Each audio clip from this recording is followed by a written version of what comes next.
barik wa alihi wa sahbihi ajma'in wa ba'du. Ya, Baik. Total sampai di mana kita? Kita sampai di halaman 83 Ustadz, di poin pembiayaan secara murabahah. Sekarang murabahah. Tapi tadi Ana menawarkan kepada jami'an, mungkin masih ada pertanyaan mengenai saham sebentar Ustadz, tapi belum ada yang resen nampaknya. Nah, tapi kelihatannya belum ada. Ana mulai bacakan saja Ustadz. Boleh. Baik. Baik, jami'an kita masuk di halaman 83 di poin G, pembiayaan pembelian saham di butir 2. Bismillah. 2, pembiayaan secara Ustaz, sebentar Ustaz. Nah, 2 titik pembiayaan secara murabahah, yaitu bank membeli saham kemudian menjualnya kepada nasabah dengan cara tidak tunai ditambah laba.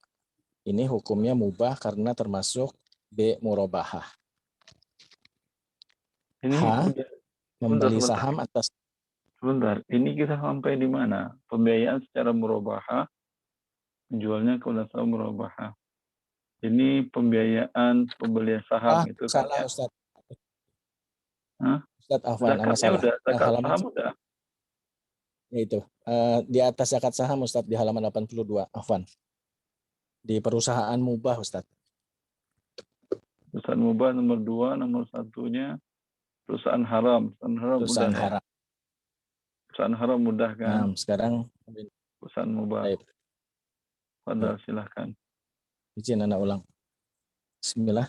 Baik, halaman 82 jami'an, poin 2, perusahaan mubah, yaitu perusahaan yang usahanya mubah dan tidak melakukan transaksi haram, maka boleh menjual belikan saham perusahaan ini. Ya, yang boleh mubah, tapi kalau di kalau di indeks saham atau di bursa saham di Jakarta, mereka namakan perusahaan saham Islamic Stock atau saham syariah. Sebetulnya mubah. Bagaimana bentuknya? Adalah usahanya, kegiatannya halal, ya, dan tidak ada mengandung riba dalam permodalannya dan penempatan dananya. Maka hukum asalnya boleh diperjualbelikan kecuali dia perusahaan bergerak di bidang keuangan atau di bidang perdagangan emas dan perak. Ya. Bila dia berdagang emas dan perak atau berdagang keuangan di perbankan, ya, maka sebagian besar daripada asetnya adalah uang tentunya. Perdagangan juga sebagian besar asetnya adalah emas dan perak. Maka bolehkah memperdagangkan sahamnya ini? Syaratnya kan kalau ditukar dengan uang, kalau dengan rupiah, kalau umpamanya lembaga keuangan itu kebanyakan asetnya adalah berbentuk rupiah, ya, umpamanya lebih dari 75% berbentuk rupiah. Bila diperjualbelikan dengan rupiah, berarti syaratnya harus tunai dan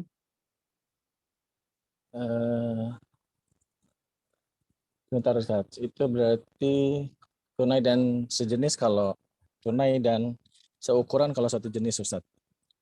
Dan sama. Nah. Sama nominalnya. Kalau sama kira-kira ada yang mau beli enggak? Enggak Ustaz. Kalau sama dengan nilai bukunya. Ya. Bukan dengan nilai sahamnya. Kan saham ada punya 3 nilai. Nilai nominal, nilai buku, nilai pasar. Harga nilai pasar. Kalau nilai nominal tertulis umpamanya per lembar 1 juta rupiah atau 100.000 rupiah per lembar. Ya, nilai bukunya, realnya sekarang mungkin naik atau mungkin turun. Kalau dia menjual haruslah dengan harga sama dengan nilai buku, ya, dia menjual mungkin mau. Tapi karena dia butuh uang tunai umpamanya. Pembeli mungkin berat mau beli. Karena ketika harga sahamnya naik, dia bisa jual dengan harga naik tapi tidak lebih besar daripada harga buku. Kalau kenaikannya akibat adalah bukan karena nilai buku, bukan karena asetnya yang bertambah, tapi karena intangible aset dan lain-lain, tentu tidak bisa dia perdagangkan lebih daripada nilai buku real. Ya. Anggap ini masih ada yang mau beli. Tapi bisakah tukar menukar beli saham ya dan biadin? Praktek di bursanya bisa? Tidak, Ustaz. Tidak. Dia T+2 ya. Nah, Kalau belinya di hari Senin, Selasa, Rabu, Kamis, baru Rabu atau Kamis? Rabu settlement, Ustaz. Settlementnya baru diterimanya Rabu. Kalau Rabu berarti tidak ya dan biadin, sudah 2 hari lebih. Ya. Wallahu a'lam. Lanjut. Baik.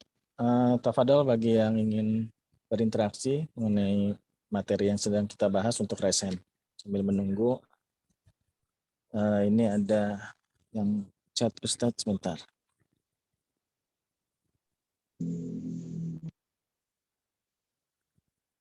Assalamualaikum Ustadz. Afwan, sebelumnya kalau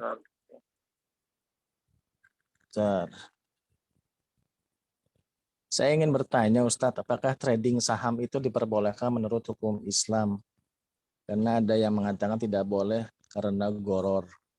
Ini mungkin baru dijelaskan tadi Ustadz ya, belum menyimak mungkin. Gharornya di mana yang maksud akhi? Bisa. Ini Uhtuna, anak unmute sebentar. Tadi siapa bisa raise hand? Sebentar, tadi namanya siapa? Kang Eka bisa dibantu? Untuk Sudah di-unmute, Kang. Sudah di-unmute. Bapak Doli, Ibu? Iya, maaf. Jadi seperti berjudi gitu Ustadz, karena tidak pasti keuntungannya.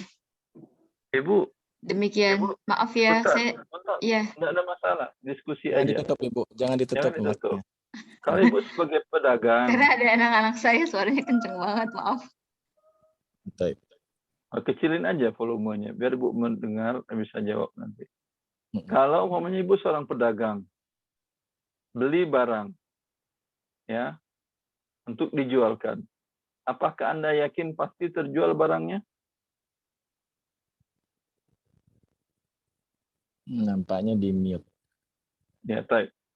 Tidak kan? Ya, tidak ada yang bisa memastikan barangnya akan laku. Tapi kenapa membeli? Berarti ada gharornya juga.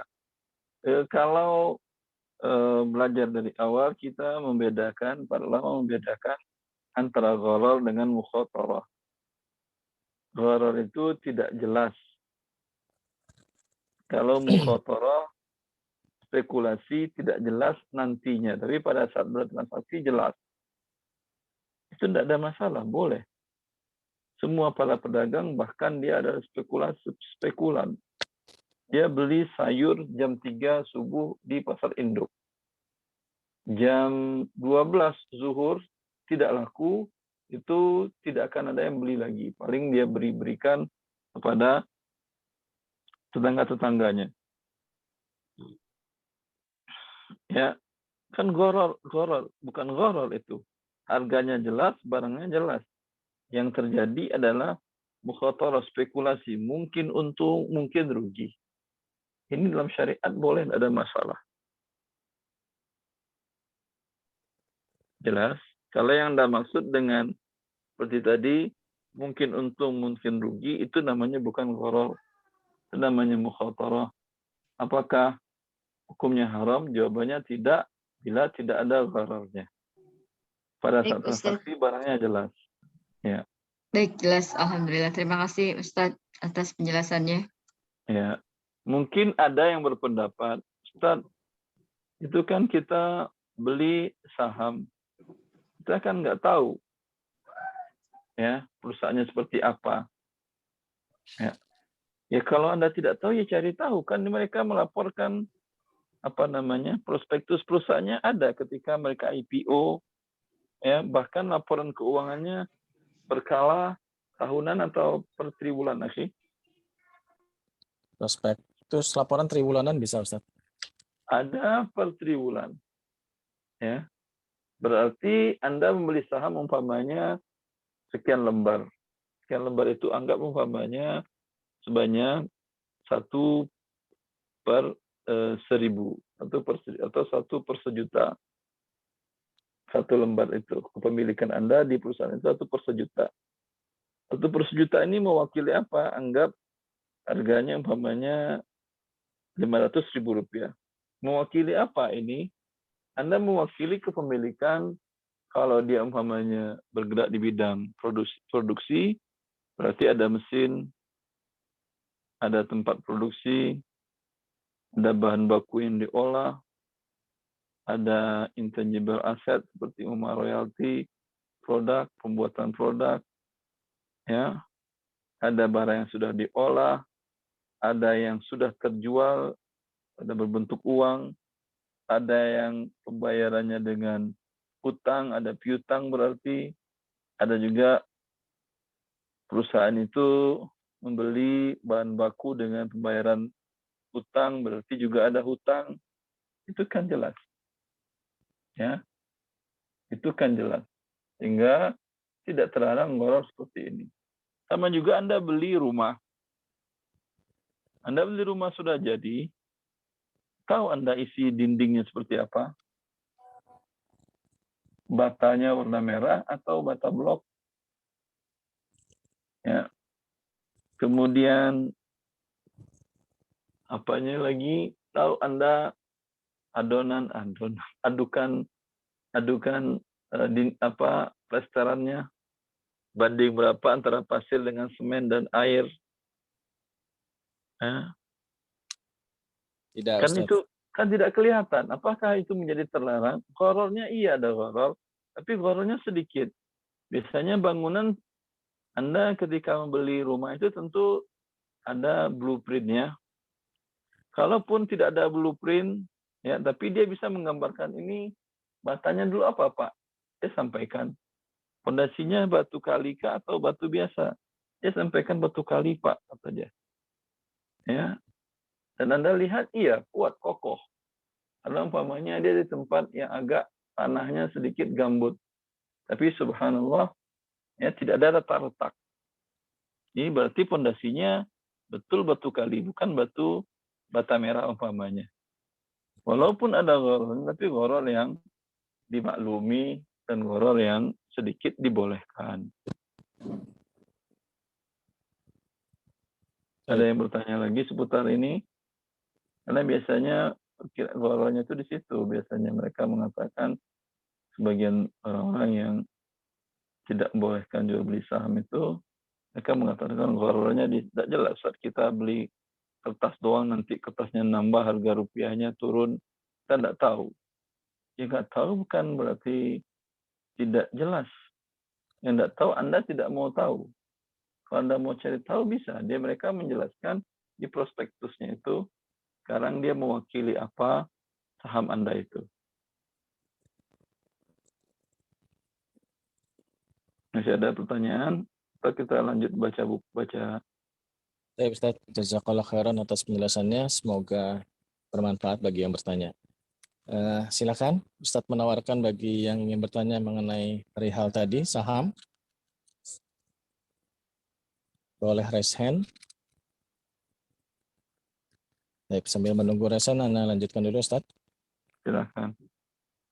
Poin F, zakat saham. Dalam mengeluarkan zakat saham berbeda antara pemegang saham yang investor dan spekulan.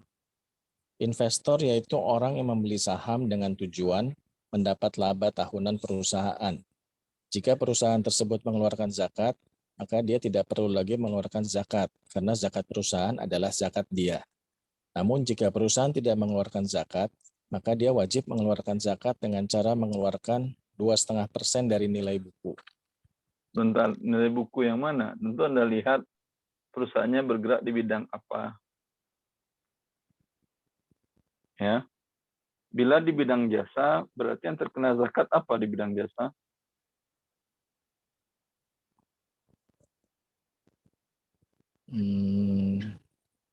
Hanya uang tunai saja. Oh iya. Hah?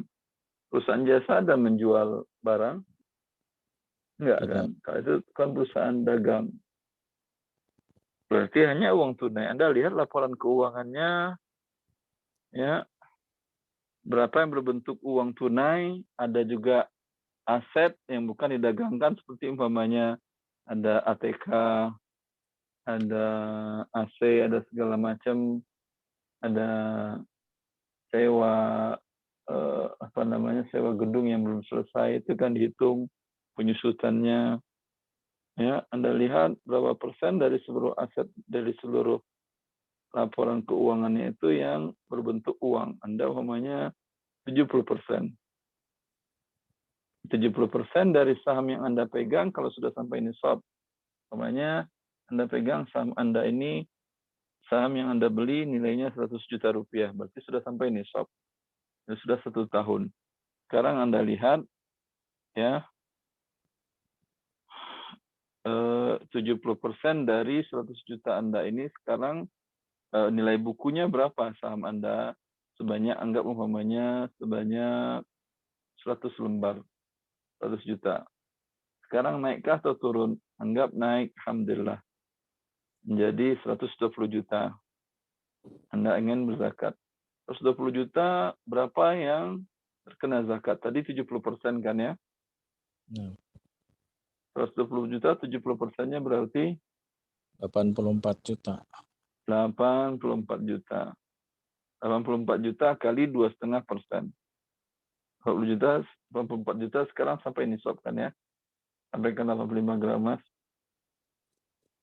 Sampai kan? Belum tahu ana harga emas hari ini, Ustaz. Enggak sampai sejuta kan Mas, masih 900 berapa gitu. Ya, sampailah Ustaz, insyaallah. Anggap sampai kali 2,5%. Jelas seperti itu menghitungnya. Kalau Anda sebagai investor beli sahamnya hanya untuk mendapatkan dividennya saja. Kalau saham perusahaan yang Anda beli adalah bergerak di bidang trading. Baik barangnya yang didagangkannya itu adalah beli jual ataupun bahan baku, olah, lalu jual. Beli bahan baku, olah, lalu jual. Berarti menghitung sahamnya, menghitung zakatnya seperti apa? Dari perusahaan tadi mana yang terkena zakat? Uang tunai.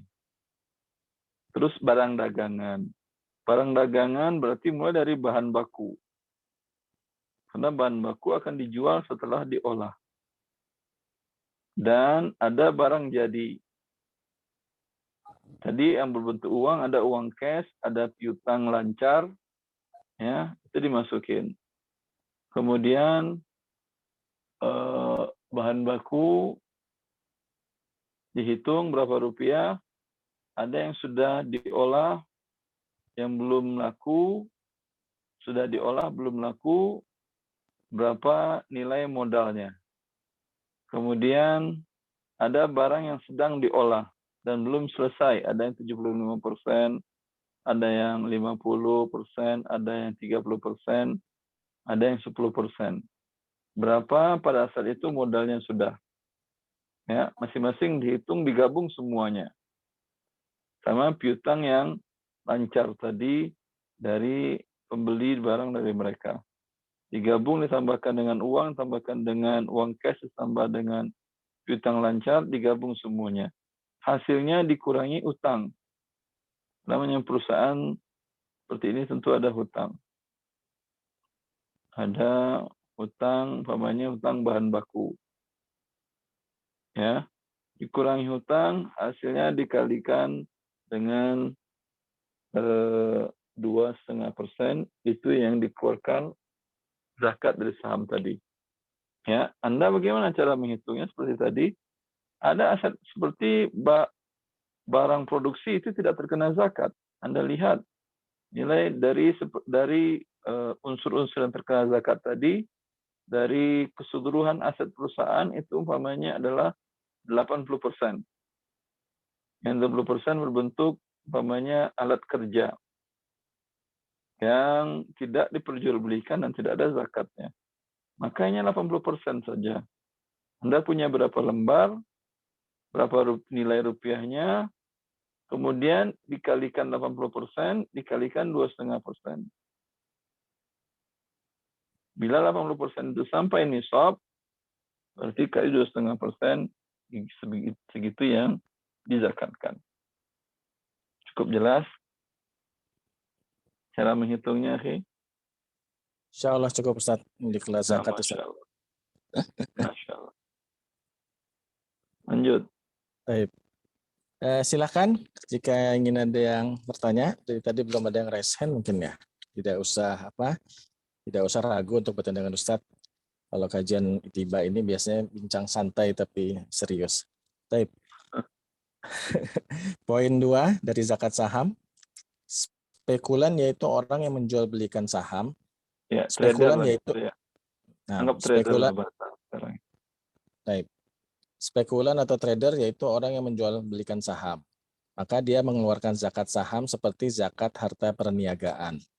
Bila jatuh tempo pembayaran zakat dan saham berada dalam kepemilikannya, maka dia wajib mengeluarkan 2,5% dari nilai pasar. Misalnya, tempo pembayaran zakat harta Pak Saleh telah tiba. Saat itu dia memiliki 10 lembar saham sebuah perusahaan.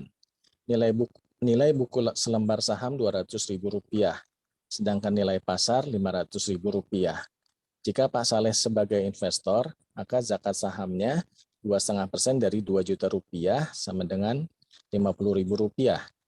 Jika dia seorang spekulan, maka zakatnya 2,5% dari Rp5 juta sama dengan Rp125.000.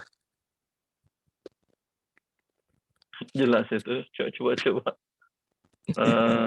Kalau dia memegang saham perusahaan, nilai buku selembarnya saham Rp200.000. Di pasar harga jualnya, harga pasarnya nilai buku Rp200.000. Harga pasarnya Rp500.000. Kali Rp10.000 kalau nilai buku 2 juta, nilai pasar 5 juta kan ya? Ya. Ya. Bagaimana zakatnya? Kalau dia adalah sebagai investor hanya untuk ambil dividen, berarti nilai buku kali lembar saham dikali, itu kalau sampai nisab ya. Ini anggap sampai nisab ya, anggap sampai nisab 2 juta. Dikali 2,5%. Jelas? Kalau dia trader, pedagang, spekulan, maka di sini menurut Syekh nilai pasar lembar tadi ada 5 juta, ya, harga pasarnya 5 juta kali 2 kali lembar saham, maaf 500.000 harganya dengan nilai pasarnya kali lembar saham berarti 5 juta kali 2,5%, berarti zakatnya 125.000. Cukup jelas masalah zakat saham ini? Kepada bagi yang kurang jelas atau ingin lebih jelas atau ingin bertanya mengenai zakat saham, terutama mungkin rekan-rekan alumni yang baru saja menjadi shareholder-nya LBS, PT LBS, mungkin ingin ada yang ditanyakan. Nah, Ustaz, ada 201 orang, Ustaz, alhamdulillah. Masya Allah. Belum Tapi zakatnya. Iya, nah, belum Ustaz. Baru mau pembagian proposal. Tapi Ustaz, Anda lanjutkan dulu sambil menunggu yang angkat tangan. Iya. Baik. Poin G, pembiayaan pembelian saham.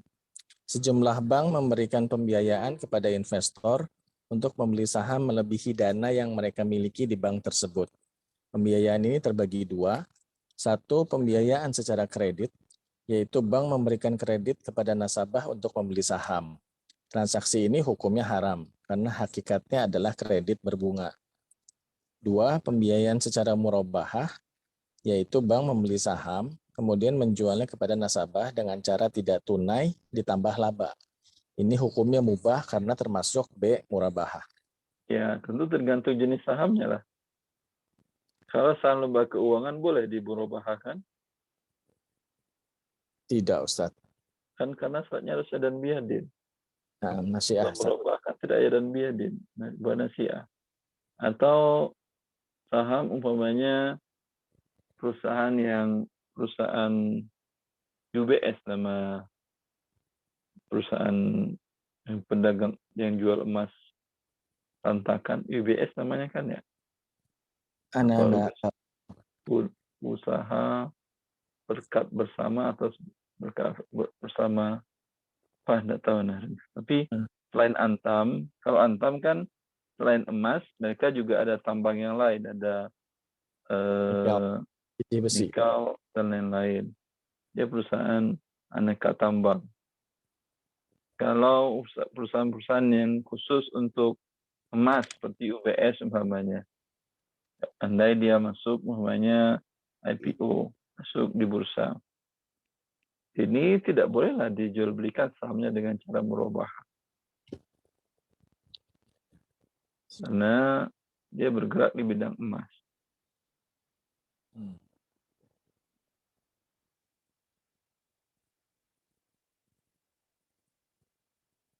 Anak yang bertanya, Ustaz?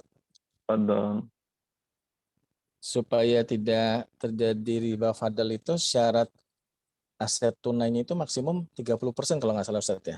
Misalnya kita beli supermarket gitu, dibolehkan uang tunai atau aset emas sebagai pengikut jika dia kurang dari 30% nilai aset atau berapa persen, Ustaz?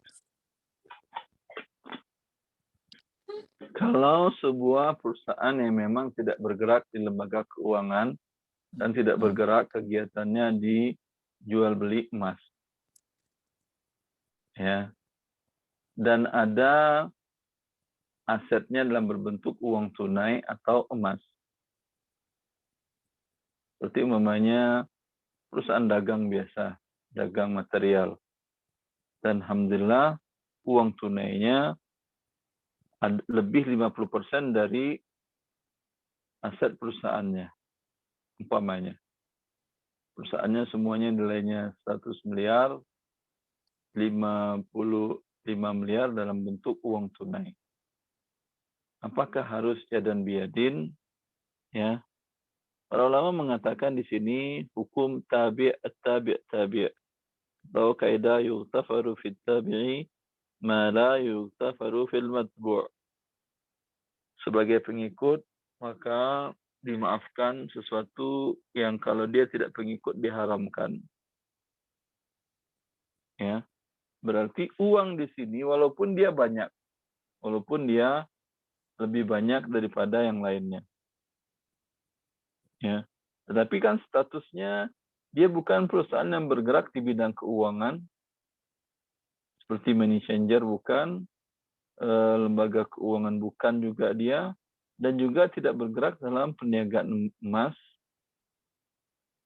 Ya, dia bergerak di bawahnya di perdagangan tadi apa? Toko material atau perusahaan material, perdagangan material. Maka dibolehkan. Karena kegiatan intinya adalah perdagangan yang tidak disyaratkan harus yadan biadin. Baik. Jadi tidak ada ketentuan kalau tadi supermarket tadi, walaupun bentuk uang tunai dan piutangnya ada umpamanya lebih 50%. Tapi supermarket dia jual apa dia? Jual barang harian kah atau jual uang kah? Daily goods, barang harian, Ustaz. Barang harian. Ya. Dengan demikian status uang dan piutang itu mengikut.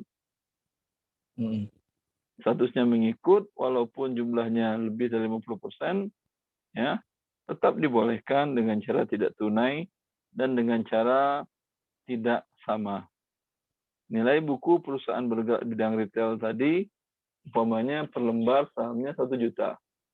Tapi sekarang ekonomi sudah mulai membaik. Alhamdulillah, orang kembali membeli kebutuhan rumahnya, rumah tangganya selama 2 tahun. Ya, banyak yang sudah harus diganti, umpamanya dia ingin membeli, ya, harga sahamnya di bursa mungkin naik dari 1 juta per lembar naik 1,2 juta. Ya, bolehkah dia jual dengan 1,2 juta padahal lebih mahal dari harga buku? Boleh. Walaupun aset uangnya lebih dari 50%, boleh. Karena intinya dia tidak berbentuk, karena tidak bergerak di bidang keuangan. Maka status uang hanyalah sebagai pengikut. Wallahu a'lam. Baik Ustaz, jazakallah khairan. Jadi tidak ada batasan Ustaz ya untuk proporsi uang tunai sebagai pengikutnya Ustaz ya? Iya. Baik, silakan jami'an untuk bertanya. Tapi kalau dia masih baru IPO, walaupun dia tujuan kegiatannya adalah perdagangan material, tapi dia masih IPO. Masih IPO, dia belum bergerak belum diputar itu uang, masih berbentuk uang atau tidak? Dalam bentuk uang. Ya. Kalau dia ingin jual sahamnya di bawah tangan umpamanya, karena biaya IPO belum bisa dijual, diperdagangkan sahamnya. Ingin dia jual, ya tetap harus dengan nilai buku karena dia sekarang berbentuk uang dan harus tunai. Bisa dibedakan itu? Iya Ustaz. Ya. Tapi kalau sudah perusahaan tadi sudah bergerak, sudah berbentuk barang perniagaan, walaupun uangnya banyak tadi, maka itu boleh. Tapi kalau belum bergerak, masih mengumpulkan dana, ya berarti bentuknya masih uang. Ya. Baik Ustaz, jazakallah khairan. Allah barik fiik. Silakan jami'an untuk raise hand atau Anda lanjutkan sekitar 1 poin lagi sebelum insya Allah minggu depan kita bahas obligasi. Anda selesaikan 1-2 paragraf lalu kita buka soal jawab. Baik, sambil menunggu yang angkat tangan, Anda lanjutkan Ustaz. Fadhal. Poin H, membeli saham atas nama orang lain. Sebagian perusahaan, terutama perusahaan yang baru berdiri, menentukan batas maksimal jumlah saham yang boleh dimiliki oleh setiap orang. Maka sebagian orang mencari cara lain dengan menggunakan nama orang lain untuk membeli saham perusahaan tersebut dengan tujuan mendapatkan sebanyak mungkin saham perusahaan tersebut. Ya, terkadang ini aturan dibuat oleh negara juga, oleh pihak pengatur dalam jual beli saham. Umpamanya saham BUMN yang prospeknya bagus, cerah, ya. Kalau dibiarkan, nanti ada ketimpangan di tengah masyarakat. Tapi bila ditentukan maksimal per kartu KTP hanya 3 lembar atau 5 lembar saham, sehingga tidak ada monopoli dan sehingga terjadi sebanyak mungkin pemerataan kekayaan yang akan dimiliki. Saya pada dosen dulu di Riyadh, Profesor Saleh bin Utsman Al-Layil, dia mengatakan di tahun 80, Sabik itu IPO. Sabik itu perusahaan bergerak di bidang petrokimia. Orang tidak mengira bahwa petrokimia akan kencang pertambahan perkembangannya. Tanya dahulu per lembarnya cuman harganya sekitar 100 real tahun 80-an. Sekarang karena perkembangannya luar biasa, kebutuhan petrokimia dunia tinggi dan dia adalah negara penghasil minyak mentah terbesar di dunia. tentu petrokimianya paling mahal, paling banyak dan paling murah. Sehingga kebutuhan plastik di Arab Saudi murah. Itu namanya gelas plastik yang sekali pakai dibuang, piring plastik sekali pakai dibuang. Di sana murah, ya, karena mereka memiliki perusahaan petrokimia besar tadi, namanya Sabik. Itu kata beliau, itu beli tahun 80 ketika dia masuk IPO. Ketika di tahun 2000, saya mau kuliah waktu itu tahun 2000, setelah 20 tahun, itu kenaikannya lebih 10.000%. Ya, kata Syekh, saya hanya menerima dividen saja, saya tidak dagang saja. Saya terima dividen saja, ya cukup untuk biaya kebutuhan pokok harian mereka selama 1 bulan dari dividen saham di Sabik tadi. Ya, itu tujuan negara biasanya. Sehingga pemerataan semaksimal mungkin kepada rakyatnya. Lanjut. Hal ini hukumnya haram, baik dengan cara memberikan imbalan kepada pemilik nama ataupun tidak, karena hal ini merupakan dusta dan pengelabuan, serta melanggar peraturan dan menganiaya orang yang taat peraturan. Ya, jelas. Haram berarti ya. Kayak nama orang. Ya. Baik. Solusi problem ini secara syariah, hendaknya dia melakukan musyarakah. Orang yang tidak punya dana untuk membeli saham sebuah perusahaan, dia dapat membuat akad musyarakah dengan pemilik dana atas namanya. Berarti dia sebagai pekerja dan pihak kedua sebagai pemilik modal. Keuntungan yang didapat dibagi berdasarkan kesepakatan dengan syarat dividen tidak tertentu. Misalnya mengatakan, aku mendapat 20% dari laba dan 80% untuk Anda. Adapun jika dividen ditentukan seperti dia mengatakan 1 juta rupiah laba untukku dan sisanya untukmu, maka tidak dibolehkan. Jelas ini kan ya. Tidak boleh pakai nama orang lain untuk membeli saham tadi. Karena ini pengelabuan aturan yang dibuat oleh pihak yang berwenang. Lalu bagaimana caranya agar boleh? Ya, bermudharabah.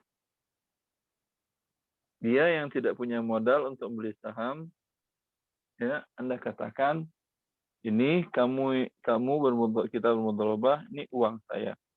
Nanti dividennya, kamu sebagai pengelola, kamu yang beli, ya, nanti dividen 80% untuk saya, kamu 20%.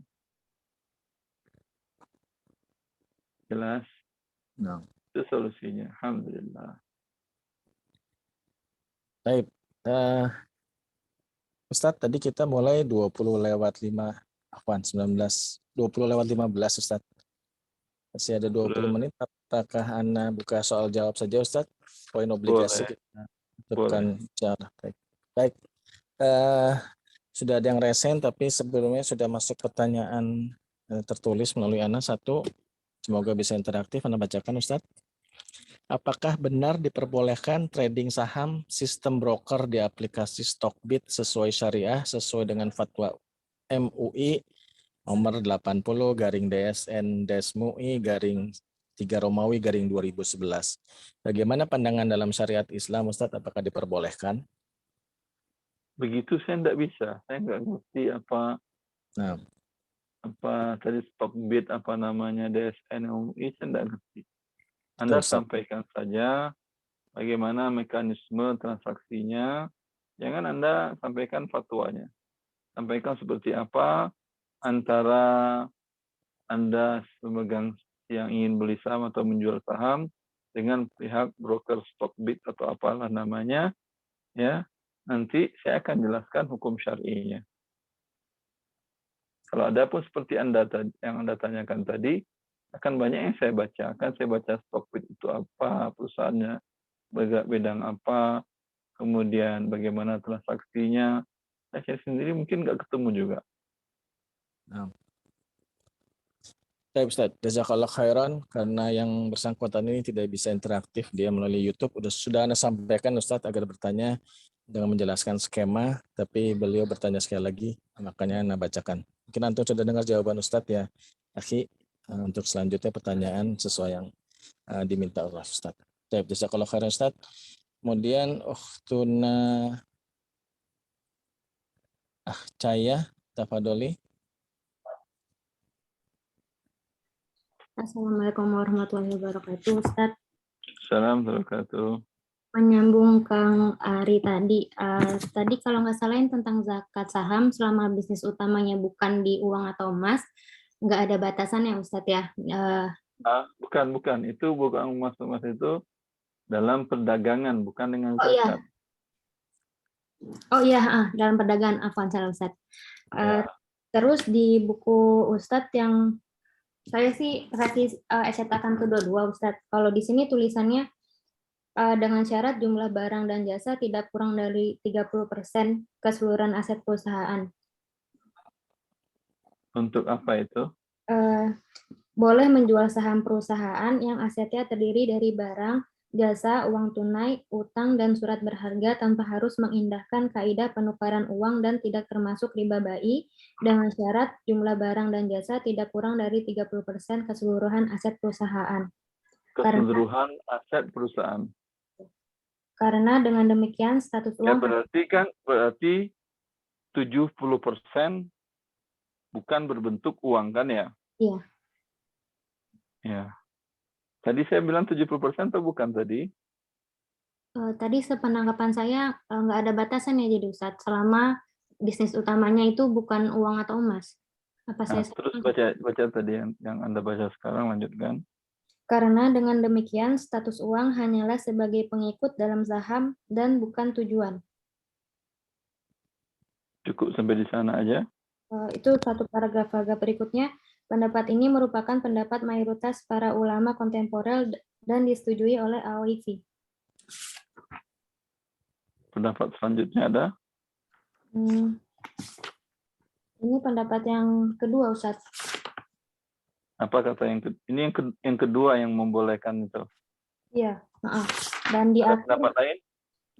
dan di akhir juga yang terakhir, wallahu alam, pendapat yang membolehkan jual beli saham perusahaan yang asetnya terdiri dari barang, jasa, dan uang selama tidak lebih dari 30% aset keseluruhan perusahaan tanpa mengindahkan kaidah short lebih kuat karena dalil yang dikemukakan sangat kuat. Akhirnya itu Ustaz. Paragraf terakhirnya itu pendapat kedua seperti itu Ustaz. Kalau saya tidak salah tadi saya bilang 70%, atau saya lupa tadi. Selagi dia tidak sebagian besar itu 70%. Karena di bawah 70%, kaidah 30-70% itu berdasarkan sabda Nabi SAW, wasulusu kasir. Apa ukuran kecil sedikit dan tidak sedikit adalah sepertiga. Di bawah sepertiga sedikit. Ya, bila berbentuk uang tunai, surat berharga, dan piutang atau emas, di bawah sepertiga, ya, atau 30% itu dianggap sedikit. Kalau sedikit, dia statusnya pengikut. Kalau dia lebih 70%, dianggap dia yang paling banyak. Ya. Berarti yang kasus supermarket tadi, Ustadz, kalau Tadi tokohnya toko material, Ustadz, di mana uang cashnya 55 miliar dari nilai perusahaan yang 100 miliar, Ustadz.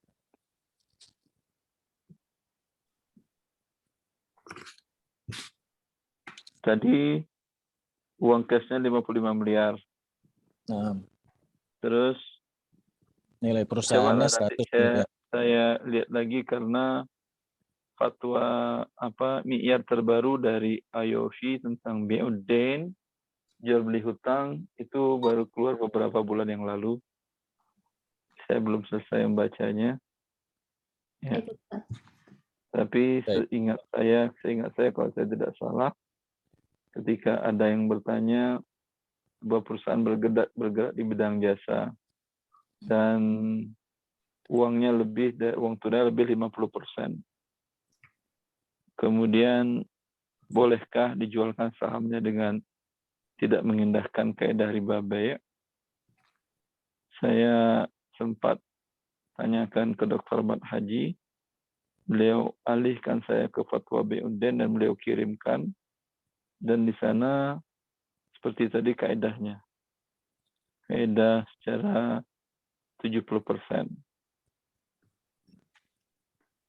Baik. Kalau masih di bawah 70%, ya, dia tidak perlu mengindahkan kaidah riba bai'. Dianggap dia sebagai pengikut, wallahu a'lam. Nanti saya lihat lagi lah di Mi'yar. Jazakallahu khair Ustaz. Allah barik fiik. Baik, alhamdulillah, jazakallahu khairan Ustaz atas penjelasannya. Berikutnya, berikan kesempatan kepada laki mungkin akhir, akhun Delan atau Ukhti, tafadholi. Assalamualaikum warahmatullahi wabarakatuh. Assalamualaikum warahmatullahi wabarakatuh. Salam. Ini pertanyaannya di luar tema, boleh ya Ustadz? Mengenai apa Ibu? Mengenai usaha juga, itu mengenai seorang PNS, bolehkah dia berbisnis yang lain? Secara umum bisnisnya itu tidak mengganggu tugasnya, cuman terkadang ada event yang harus dia ikuti, di mana waktunya bersamaan dengan tugasnya. Tapi dia mengikutinya setelah dapat izin dari atasan. Apa hukumnya itu, Ustaz?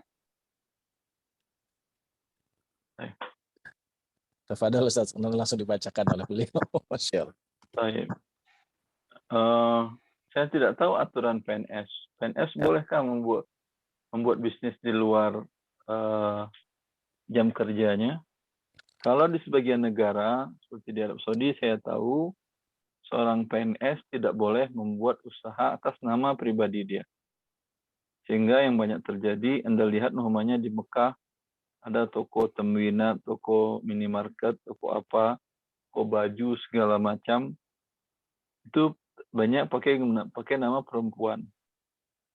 Di sahibiha, pemiliknya berarti. Di sahibatiha, namanya arwah apa, ya, Syammari atau Subai'i. Itu biasanya pinjam nama istrinya karena namanya dia sudah dipakai, tidak karena namanya dia tercatat sebagai PNS. Di sana PNS tidak bisa menerbitkan surat izin usaha. Dia usahanya Sebentar. Iya. Saya bercerita tentang negara orang, bukan negara Indonesia. Iya, Pak. Ya. Iya, Ustaz. Dan di sana setiap usaha sekecil apapun juga, walaupun Anda buka toko apapun, sana harus ada izin dari Kementerian Perdagangan dan seterusnya ada. Dan akan ada sidak juga, ada segala macam ya konsekuensi. Ya, seperti itu. Iya. Saya ingat dulu ada profesor belum jadi profesor, dosen di kampus di Jamiatul Imam, dosen fikih. Beliau dosen, tapi karena usaha yang tadi ternyata lebih menjanjikan daripada gaji dosen, padahal gaji dosen besar.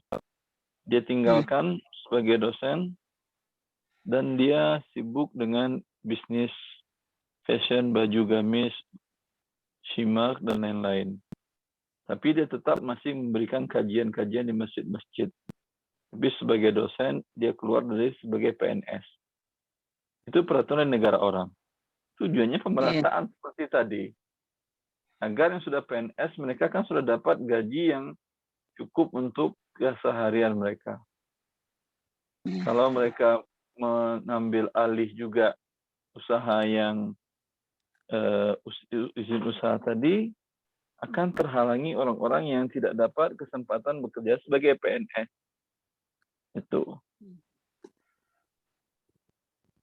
Di Indonesia ada aturan seperti itu? Tidak ada kali ya? Tidak. Kalau tidak ada, tidak ada dan tidak terganggu waktu Anda, tidak ada masalah.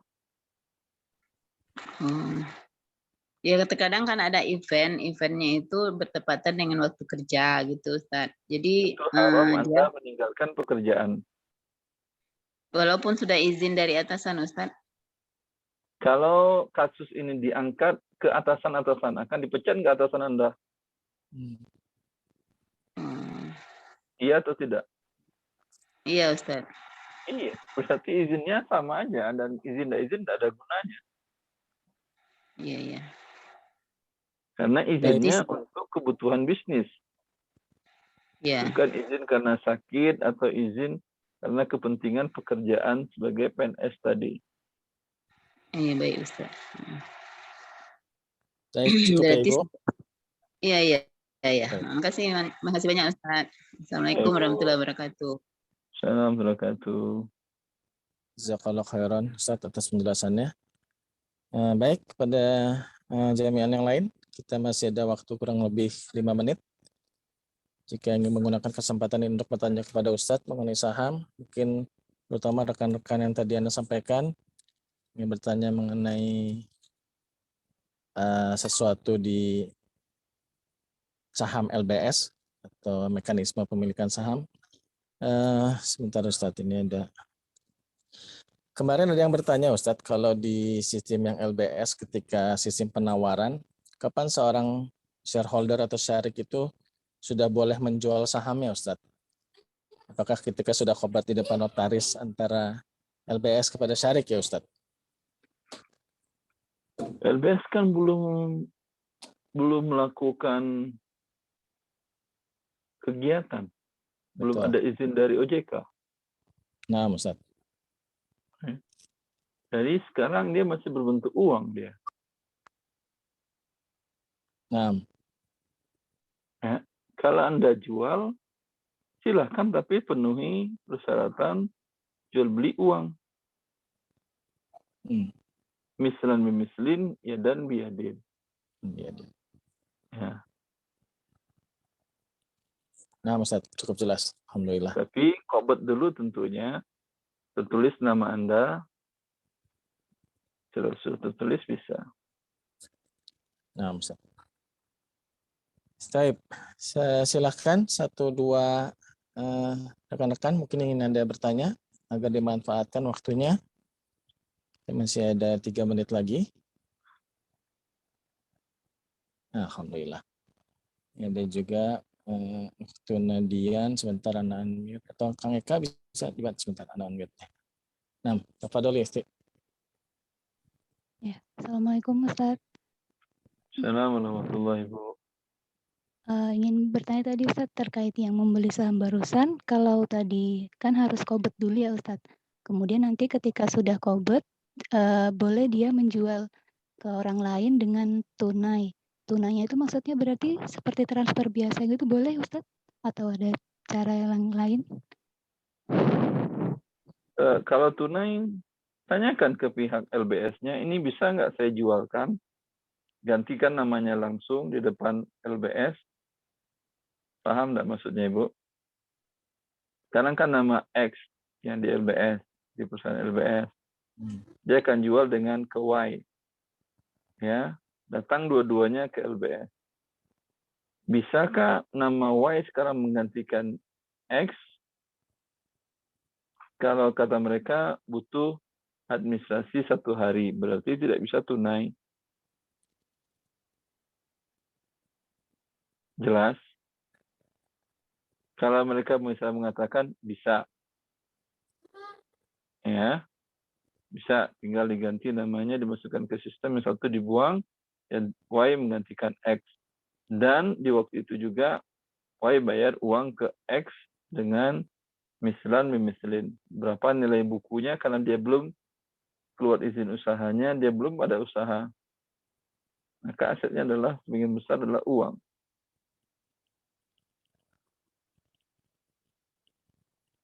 Cukup jelas Ibu? Sebentar, jangan di-unmute. Silakan.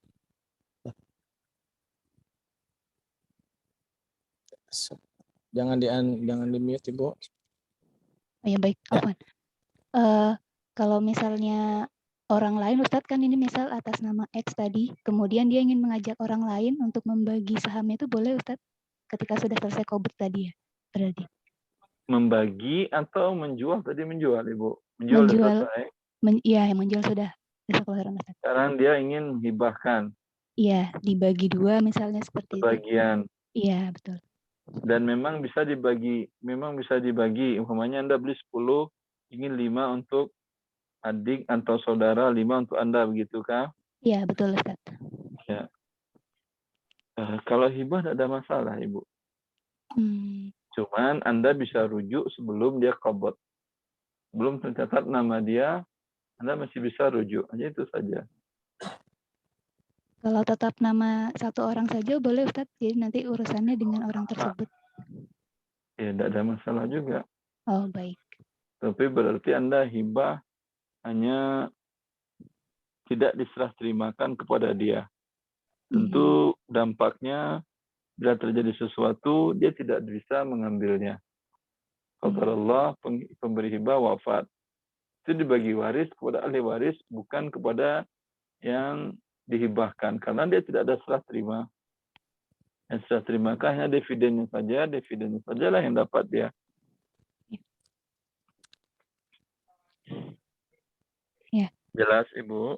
Ya, jelas Ustaz. Alhamdulillah. Jazakallahu khairan. Assalamualaikum warahmatullahi Assalamualaikum. Baik, jazakallahu khairan Ustaz atas penjelasannya yang sangat bermanfaat. Baik jami'an, sesi kajian kita malam ini bersama guru kita Al-Ustaz Dr. Erwandi Arif Tarmizi Hafizahullah Ta'ala sudah selesai. Mungkin ada sepatah dua patah kata nasihat penutup dari Ustaz. Tafadhol Ustaz. Ya, ikhwani wa akhwati fillah. Ya, hidup di masa sekarang ini ya dengan membeli saham yang halal tadi seperti yang kisah profesor saya itu, beliau mengatakan sangat terbantu hidup saya, kata dia, dengan hasil dividen di Sabik tadi. Ya. Tapi kalau kita tidak tahu dan ternyata haram, bukan terbantu hidup kita, akan tercemar hidup kita dengan neraka Allah Azza wa Jalla. Maka bedanya hanya antara tahu dan tidak, antara mau belajar syariat Allah dan tidak. Ya, maka pelajari syariat Allah Azza wa Jalla. Semoga di dunia kita mendapatkan keuntungan yang halal, yang berkah. Di akhirat kita mendapatkan pahala dari sisi Allah Azza wa Jalla. Semoga bermanfaat. Allahu a'lam taufiq. Sallallahu ala nabiyyina Muhammad wa alihi wa sahbihi wa sallam. Assalamualaikum warahmatullahi wabarakatuh. Dia keluar. Baik, jazakallahu khairan Ustaz. Tafadhol Ustaz untuk mendengarkan majelis terlebih dahulu.